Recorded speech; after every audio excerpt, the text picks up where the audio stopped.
I'm Sheila Brummer with Siouxland Public Media News. There are still 3 people unaccounted for following the collapse of a downtown Davenport apartment building. Yesterday, the city caught flack after it was reported that it fined Andrew Wold just $395 following the collapse of his building.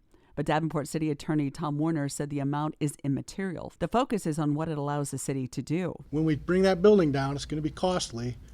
The last thing we want is that owner to transfer that property and avoid that demolition lien. City records show Mid-American Energy, the city and building's contracted engineer, have had concerns about the safety of the building's western facade since the beginning of the year. City officials say the building remains structurally unsound and it could fall at any time. Inflation is keeping prices high on all sorts of goods, and a survey of business leaders in Iowa and 8 other Midwestern states finds price. Creighton University economist Ernie Goss says the leading economic indicator for the region grew a modest amount during May compared to April on a 0 to 100 scale, where 50 is growth neutral. The overall index for Iowa fell in May to 51.9, a drop from April's 55.8. The survey finds many employers in Iowa and other states continue having trouble finding qualified workers to fill open positions. The Iowa Economic Development Authority is trying to help Iowans fight food insecurity. The IEDA is investing $5 million in food banks and food pantry networks across the state of Iowa. The new Iowa Food Insecurity Infrastructure Fund will help nonprofits that are experiencing economic hardship. The money can be used to build, expand, or remodel facilities in order to help grow the amount of food that is distributed. An emphasis is being placed on fresh foods. The cost to rent an acre of Iowa farmland increased 9% last year to a record $279. Iowa State University says the strong farm economy drove the increase. There were considerable differences across counties depending on the quality of the land. Out of Iowa's 99 counties, 91 saw growth. Out of the 8 counties that saw declines in overall average cash rents, the only one in Siouxland is Woodbury County.